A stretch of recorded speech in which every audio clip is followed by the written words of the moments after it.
Hello, I'm Jessica Adams. Today is Wednesday, March 20th, 2024, and I am interviewing Karen Zucker about her recent trip to Israel with the Jofa group. Wonderful. Was this your first time visiting Israel? This was not. When was the last time you were in Israel? The time before this, I was fortunate to go to a wedding with three of my friends in May of 2022. That's great. How would you compare this experience from your last experience? The country was very different. Last time we were there, it was, we noticed immediately that nightlife in Tel Aviv starts at 11 p.m. We're all older, and we were like, they're out of their mind. This time, we got thanked by everybody when we came in. We got thanked everywhere we stopped for coming. We got thanked when we were leaving for coming. Just for coming to Israel and being there. Not even so much about our dollars, which I was happy to spend, but this time it was about just being there and supporting people. And they were so happy to see us. We have heard that many times. What made you want to participate in that particular mission? After October 7th, which was a date that is pretty much set in every Jew's mind now, I had told my husband, I had told Mike maybe the week after, if there is a mission trip, we no longer have children in school, we no longer have little ones, it won't affect what we eat 10 years from now. We are going on this mission, on whatever mission comes about. And that was probably mid-October when I said it. And then I heard in passing towards the end of October, it was Sukkot, and a friend was home from New York. She calls herself a Dallasite that now lives on the Upper West Side. But she has a house here. She came home for Sukkot, and she mentioned in passing that Jofa was trying to work together a mission. And I am a member of Jofa. Jofa is the Jewish Orthodox Feminist Alliance, and I have been involved with them, and I have given some dollars to them. I have posters in my sukkah of women leaders, and I was like, great. And then I just kept pushing Rachel, when are we going to go? Is this going to happen? When are we going to go? And I had also been pushing Bill Finkelstein, who at the time was president of the Federation, and saying, is the Federation doing anything? Because Mike and I want to go. Long story short, Jofa beat the Federation. We've been on a Federation mission, so we also knew that that would be a little bit more than what we actually went on, because it came together as we were already leaving about in a week when Federation got their act together. Not that they were wrong, it's just that they had more people and they had more to coordinate. But that was the impetus. I felt like we needed to be there. We were unable to go to the Soviet Jewry mission back when we first got married because we had littles. We were unable to go because we couldn't afford it. When there was another one for solidarity during the Gulf War, I wanted to go on this one because we are now in a place where it was okay to make those moves. So, What were the most meaningful things you experienced? there are so many meaningful moments. First of all, being on the mission with Jofa meant that we were dealing with everything that you can think of that happens in a war that deals specifically with Orthodox Jewish women. So the most meaningful thing was being told to think about how does this war affect women who are married and the laws of family purity. Okay, take out all of the rules and laws about that, but if a woman wants to follow these rules and go to a mikveh, how does she go there at night when there's bombing and there's nobody home to take care of her children because the men are on the front? I mean, right there in that sentence are probably 3 or 4 different things that are halachically need to be worked on during the war. We need mikvahs open during the daytime. We need mikvahs open during the time of the Gan. The schools in Israel tend to run until about 1 or 1:30 in the afternoon. They're not all day like they are in the United States. There's no aftercare. So they had to make arrangements very quickly to change Jewish halachic law about going at sundown, and then pick and choose which mikvahs in which cities, because they couldn't do all of them, but they would pick out one or two in each major area of each city. How about, what's the word I'm looking for? How about privacy? You've got families, entire families that are displaced, living in a room no bigger than this office. Where's the privacy? Where's the intimacy? What if mommy and daddy are having a discussion that is not going well? How is that affecting the family? So those were moving. We met with people that talked about how Israel itself in general is generally very male-centric. When a chayal dies, when an officer or an army soldier dies, right now they have measured it from Gaza to Har Herzl, to the mountain in Jerusalem. It is 22 minutes, and they get buried right away, but the government takes care of everything. From top to bottom, everybody's grave is the same, the stones are the same, everything is uniform. They were never set up for women. They had nobody to take care of the body, to make sure that there was no parts that needed to be buried with the body. There's no actual, anybody that dies as a blessing to God, as Al Kiddush Hashem. There's no tahara, there's no preparation like there would be in a normal death, but they were not set up for women until recently. So we were learning about that. We talked to, and I can't remember, let me look at my notes real quick. We talked to,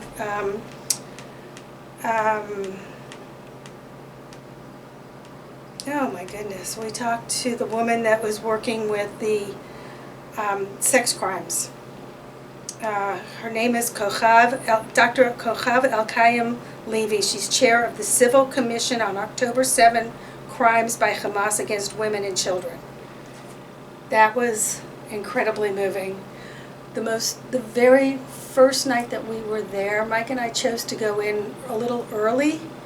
We wanted to, I told Mike, if we were going to go, I wasn't going to spend all those thousands of dollars and not spend a Shabbat in Jerusalem. I just wasn't going to do it. We had friends we were going to stay with and eat with. We decided, since we landed on Friday, we stayed at the hotel Friday, we ate at the Inn Ball. And the first thing I noticed was a family of 5, a gentleman fully dressed for Shabbat as an Israeli, an open, colorful collared shirt, and nice pants tucked in, and his kippah on his head, and 3 little kids saying Kiddush and blessing his children with a gun on his shoulder. And that just blew me away. And then the next morning we were walking to a friend's house not far from where we stayed. We were walking to Baca, and we saw a different Abba walking to shul with his tallis in one hand and his rifle over his other shoulder, and his little 5-year-old boy with his toy gun, because Abba had his gun. And that just, again, blew me away. So there was so many meaningful moments in that trip. That was the first one, or the second one. That was actually the first one, was the Shabbat. We met with Rabbi Doron Perez, who we found out last week did lose his son on October 7th. But he told us how one son was injured on the 7th and one son was missing. This was back in January. And the son that was injured had since healed, and they were trying to decide, was he going to get married without his brother by his side, because that had been his dream all along. And they decided to go with the wedding anyway. They decided to move forward, and then finding out last week that he had not only had he died, but he had died before the wedding. Before, the same day his brother was injured, he had passed. So it was just, there was lots of little moments like that. We went to the south. We picked grapefruits for harvest, which was lovely because we were putting them in barrels for them to be sold at the market. But then they said, we're going to go to the lemon fields. The lemon fields were supposed to be picked in early October. We had to destroy the lemons. If we didn't pick them, the trees would not produce fruit next year. So Mike and I personally did 3 or 4 trees where he would start on the top, because I'm not 5 feet, and I would start at the bottom and we'd meet in the middle, and we did 3 or 4 trees for 2 hours. I mean, that's how full they were, and most of them were, a couple of them we could eat, but most of them were just way past prime.